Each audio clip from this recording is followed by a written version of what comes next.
As-tu déjà eu l'impression que malgré les efforts, il y a des portes qui restent fermées? Tu y mets du cœur, tu y crois, tu oses, puis malgré ça, tu reçois des non. Puis là, tu te demandes, qu'est-ce que j'ai pas fait?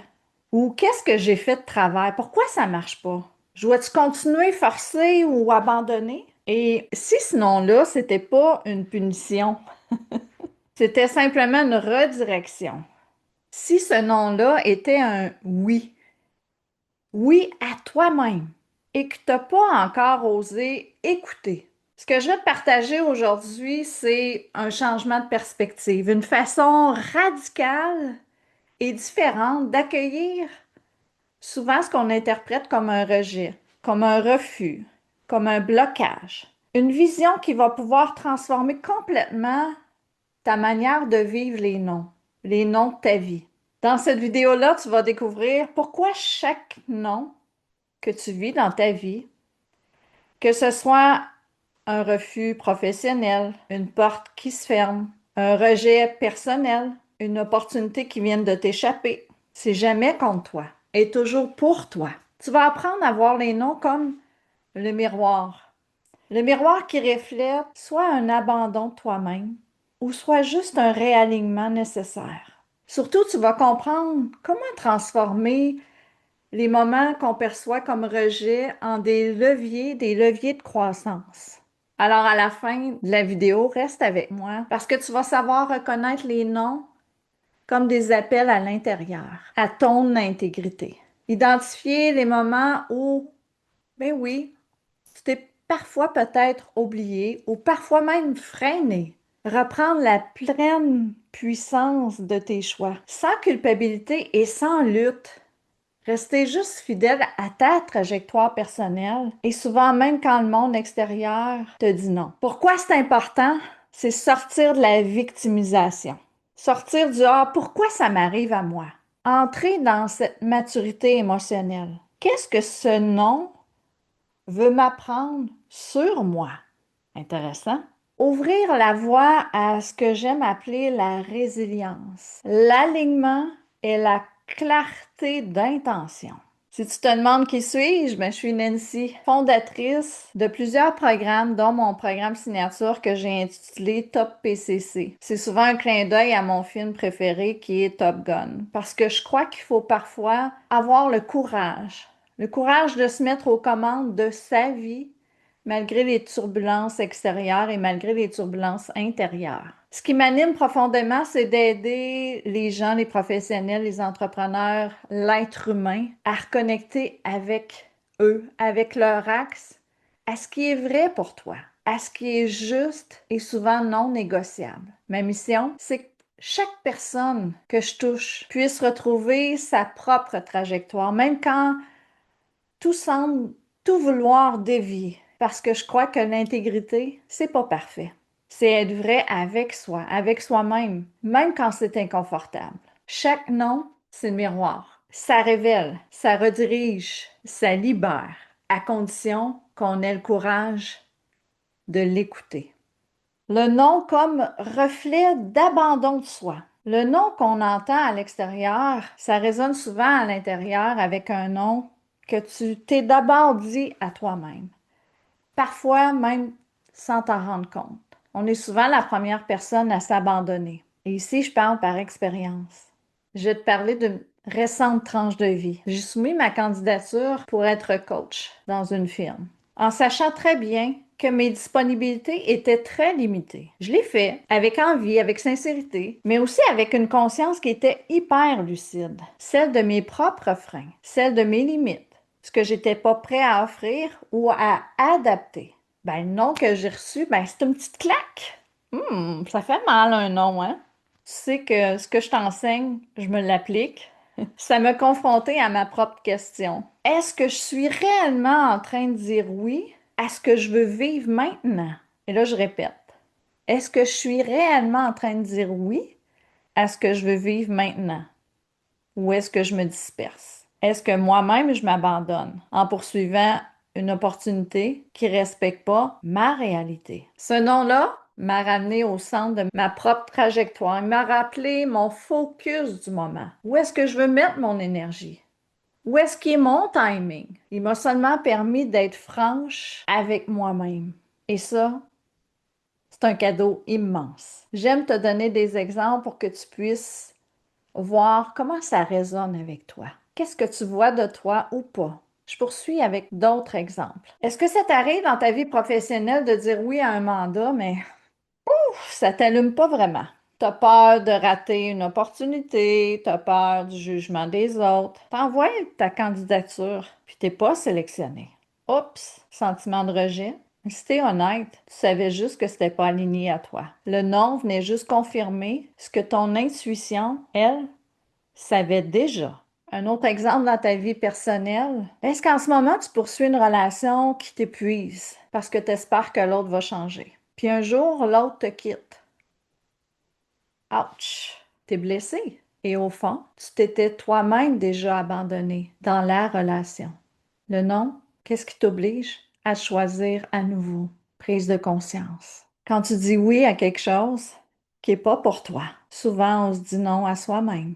Le non qu'on reçoit vient souvent réparer l'erreur du désalignement. Il vient seulement réaligner. Le non, c'est souvent comme une direction que je vais nommer comme bienveillante.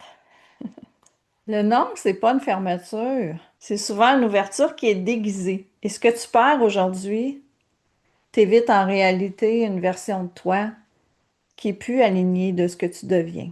Je vais répéter. Aujourd'hui, si tu perds, t'évites en réalité une version de toi qui est juste plus alignée à ce que tu deviens. Le non, c'est souvent une réponse plus intelligente que celle que tu aurais donnée à ta propre question. Parce que tu veux une chose avec ta tête et la vie, elle, ce qu'elle fait, elle te répond souvent avec plus de hauteur. Elle voit l'ensemble. Ce que la vie fait, elle t'éloigne de ce que tu crois vouloir pour t'approcher de ce que tu es prête à incarner. Wow! Formidable. Des exemples, tu postules pour un emploi ou un contrat qui te semble parfait, parfait sur papier quand tu le lis. Tu as les compétences, tu es motivé, tu es refusé. Des semaines plus tard, il y a une autre opportunité qui s'ouvre. Mieux payé, plus flexible, plus aligné avec ta mission, avec qui tu es. Tu réalises simplement que si le premier avait fonctionné, tu serais assurément passé à côté de ce qui est réellement pour toi. Tu souhaites lancer un projet, les partenaires, les fonds, le timing, ça se place pas. Tu vis de la frustration à l'intérieur et pourtant, 6 mois plus tard, tu es juste prêt à le faire autrement, avec clarté, avec force, avec une version de toi que tu n'avais pas, v'là 6 mois. Le non était une protection, une incubation qui était nécessaire. Une incubation qui était nécessaire. Tu rencontres quelqu'un dans ta vie, ça clique. Tu veux plus, mais l'autre dit non. Aïe, tu vis le rejet. Tu te sens inadéquat, inadéquate, puis pourtant, ce non-là, cette pause-là, te pousse simplement à aller voir à l'intérieur de toi pour guérir, pour grandir. Le non de l'autre te ramène à ton oui à l'intérieur. T'es juste pas encore prêt à vivre une relation que tu nommerais peut-être d'envergure. Tu veux aider un de tes proches, un de ta famille à tout prix, mais il refuse ton soutien. Ce sentiment-là d'impuissance, là. Pourtant, ce nom-là, qu'est-ce qui t'oblige? Il t'oblige à lâcher prise. Lâcher prise. À reconnaître que chacun dans la vie a son chemin, a son rythme. Ce nom-là, il te ramène à ta propre responsabilité émotionnelle. Je vais te raconter une histoire encore là, plus personnelle, qui a bouleversé un peu la vision du rejet, la vision des noms, qui, mon mari et moi, nous a profondément enseigné de ce que je te transmets aujourd'hui. On est en pleine pandémie, on cherche à acheter une maison, on s'en va bientôt à la retraite, donc 7 offres d'achat. Pas une, pas deux, pas trois, 7. Et chaque fois, il y a quelque chose qui bloque. Parfois, notre offre était refusée et parfois, elle était acceptée, mais il y avait une autre offre en surenchère, prioritaire, qui refaisait surface à la dernière minute. Tu sais, même c'est la fameuse clause du 48 heures là, pour confirmer qu'il y a une offre qui a été acceptée avant toi, qui dit qu'elle doit vendre sa maison. Fait que la personne a 48 heures pour dire, OK, est-ce que j'achète quand même? Ben, plusieurs fois, on s'est fait avoir comme ça. On était, même aujourd'hui où est-ce qu'on demeure, on avait fait une offre d'achat sur une vieille maison qui était ici, puis le terrain, c'était surtout le terrain qui nous intéressait. Et aujourd'hui, on vit ici. Mais la première offre a été refusée. Ça a été en surenchère. Puis la vie a été bonne. Quelques mois plus tard, le courtier nous rappelle, l'achat n'a pas fonctionné. La maison est de retour sur le marché. On fait une nouvelle offre, elle est acceptée. Aujourd'hui, on habite exactement là où on devait être. On a bâti la maison selon ce qu'on avait déjà imaginé dans notre esprit à l'intérieur de nous. On avait déjà le scénario construit, exactement comme on l'avait rêvé, comment on l'avait dessiné. Si on avait obtenu une seule des 6 autres, non, on aurait manqué, tu sais quoi? Ce oui-là. Ce oui-là qui était fait sur mesure pour nous et qui a demandé quoi? Qui a demandé du temps, qui a demandé de la patience, de la foi en ce qu'on avait dessiné, en ce qu'on avait rêvé. Les noms, c'était pas des murs, c'était des gardiens, des filtres. Ils protégeaient de dire oui trop vite à ce qui n'était pas encore prêt, ni pour nous, ni en nous, ni pour nous, ni en nous. La prise de conscience, c'est souvent ce qu'on perçoit comme une perte et souvent juste une réorientation stratégique orchestrée par quelque chose de plus grand que soi-même, que toi. Souvent, des fois, on va croire qu'on recule. Non, on est juste en train d'éviter une déviation qui t'aurait peut-être coûté la paix, ton énergie et ton essence naturelle. Le non, c'est comme une ouverture à l'introspection. Le non extérieur agit souvent comme juste un catalyseur à l'intérieur de soi, puis ce qui nous renvoie, il nous demande seulement, Hey, toi, es-tu vraiment là, présent, aligné, intègre? C'est la question qu'il nous demande. Es-tu présent, aligné, intègre? Un non, c'est jamais seulement un obstacle. C'est le miroir émotionnel. Et c'est ta réaction à ce non-là qui en dit souvent beaucoup plus sur ta posture intérieure que le non lui-même. Ta posture intérieure émotionnelle. Je te donne encore à nouveau des exemples pour que ça puisse te parler, te rapprocher de ce que tu as pu vivre récemment. Tu proposes un projet à une équipe, à un comité, à un investisseur, c'est refusé. Ta première réaction, bah, colère. Là, tu doutes de ton projet. Est-ce que tu perds confiance en ton projet? Et si tu prends juste un instant, est-ce que tu as misé sur une idée que tu portais pas à 100%? Est-ce que tu attendais une validation extérieure pour justifier une insécurité intérieure?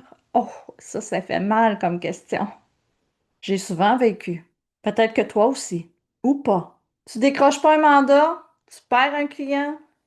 Est-ce que tu étais aligné sur ta vraie valeur à toi? La valeur que tu portes? Ou est-ce que tu avais inconsciemment baissé ton prix? Compromis ton message? Ou agi avec la partie de toi qui a peur de manquer, qui a peur de ne pas être assez? Je t'invite à pas te juger, mais à questionner pour juste ouvrir, sans jugement, pour te dire en toute authenticité ce qui se passe à l'intérieur de toi, pour te voir. Dans ta vie personnelle, quelqu'un refuse ton aide, ton amour, ta présence, tu te sens rejeté. Et tu t'étais offert cette présence à l'autre sans t'offrir cet amour à toi-même. Est-ce que ce nom-là vient juste pas révéler une attente déplacée que tu avais déplacée à l'autre et non pas à toi? La présence à toi. Tu as peut-être une amitié en ce moment qui s'effrite, une personne qui prend de la distance. Est-ce que tu avais peut-être cessé de poser des limites avec cette personne-là, d'exprimer ta vérité? Ce retrait-là est peut-être le reflet d'un moment où toi-même, tu t'es mis de côté. Questionne-toi sans jugement. Les clés de la transformation, c'est quand tu ressens dans un non, c'est pas une punition. C'est un indice dans ton tableau de bord émotionnel. C'est une invitation à regarder en dedans. Qu'est-ce que je ressens vraiment? Qu'est-ce que j'ai pas vu? Qu'est-ce que j'ai à raligner et quelle version de moi je suis prête à laisser mourir ici pour renaître encore plus vrai dans ma vérité? Le non, c'est pas un point final, c'est pas un arrêt, c'est une virgule qui t'invite à faire juste une pause pour revenir à l'intérieur de toi, pour t'écouter et pour grandir en conscience. Ceux et celles qui réussissent à transformer les noms en carburant de croissance, c'est eux qui osent se regarder en face, sans excuse, sans blâme, juste avec responsabilité.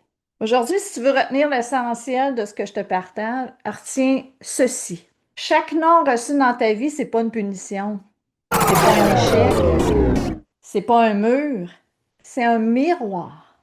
Miroir qui te montre parfois ce que tu refuses encore de voir en toi.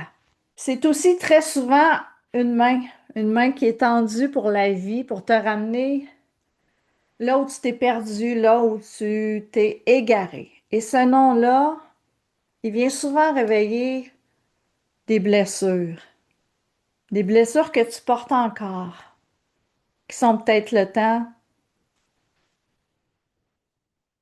d'oublier, de te laisser traverser. Ces blessures-là, ça peut être le rejet. Ça peut être la parole de je suis pas acceptée comme je suis pas assez. La blessure d'abandon, c'est ah, on m'a encore laissé tomber. Ça peut être la blessure de la trahison. On m'a promis, on m'a pas respecté. Ça peut être la blessure d'humiliation. Ah, j'ai honte. J'ai honte d'avoir fait ça, de m'être exposée. Colin. Ça peut être aussi la blessure d'injustice. Ah, c'est pas juste, moi je méritais pas ça, je méritais mieux. Je suis sûre que ça t'arrive pas, bien évidemment. Si tu prends pas le temps d'entendre ce que ce nom-là veut te montrer, c'est sûr que tu risques de réagir plutôt que d'agir, plutôt que de grandir. Maintenant, imagine. Imagine que chacun des noms, c'est juste le portail, l'ouverture, le portail vers ta lucidité, vers ton alignement, vers la version de toi qui est encore plus vraie, qui est plus solide, qui est plus libre. Quand tu accueilles un nom comme un guide, ça te permet juste de réaligner ta trajectoire. T'arrêtes de te battre contre la vie. Non, tu commences à marcher avec la vie. OK, je marche. J'intègre. J'intègre le message du moment et je retiens quoi? Je retiens ceci. Le nom que je reçois, c'est pas le problème. Le vrai problème, c'est ce que j'en fais de ce nom-là. C'est comment moi je l'interprète dans mes pensées. Soit que je fige, tu transformes tes blessures, trahison, rejet, abandon, humiliation, injustice, ou soit que tu te laisses traverser. Tu respires. Tu regardes en face. T'accueilles sans te raconter plein de scénarios, plein d'histoires que tu inventes. T'amplifies pas. Tu t'identifies pas à ce nom-là. T'es pas ton rejet. T'es pas ton abandon. T'es pas ton échec. T'es juste l'espace intérieur duquel tout ça est en train de se passer. Et quand tu te permets de ressentir sans t'infliger, quand tu choisis de vivre pleinement ce qui est là, pas s'accrocher, tu te permets de devenir libre. Libre de ne plus te blesser toi-même avec le nom que tu reçois de l'extérieur, que l'autre t'a lancé. Libre de ne pas interpréter chacun des obstacles comme le verdict sur ta valeur. Et libre de revenir à toi dans la paix, la vérité, l'axe. Et ça, c'est la vraie puissance intérieure. Pas d'éviter le non, juste de savoir marcher avec, de se laisser traverser pour se réaligner. Si ce message-là te touche, Si tu sens que ça fait écho à quelque chose en toi, prends juste un instant pour honorer maintenant le ressenti du moment, sans jugement ici. Juste honorer le ressenti. Dis-moi en commentaire parce que j'aime te lire, parce que j'aime échanger, quel nom récent te ramène vers toi? C'est quoi le refus ou la fermeture qui t'a poussé à revoir ta trajectoire ou même à guérir une de tes blessures ou à apaiser?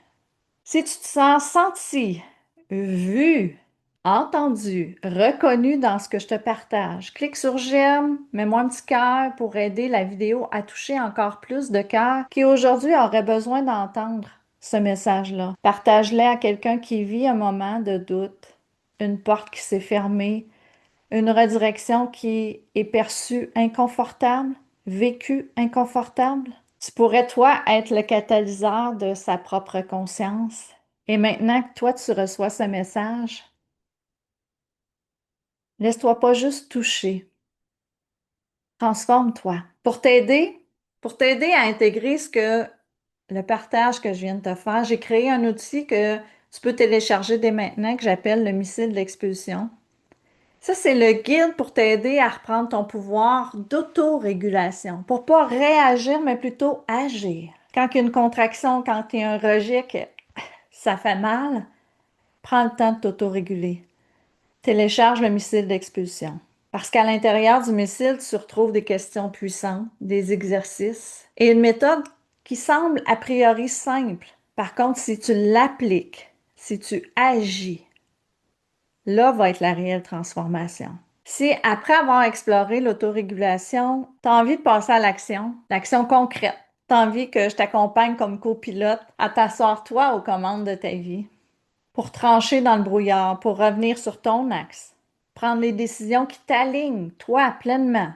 Je t'invite à réserver ton appel pour redevenir le pilote de ta propre trajectoire, pour ta vie. Le lien est juste dans la description. Je te dis à bientôt, puis let's go!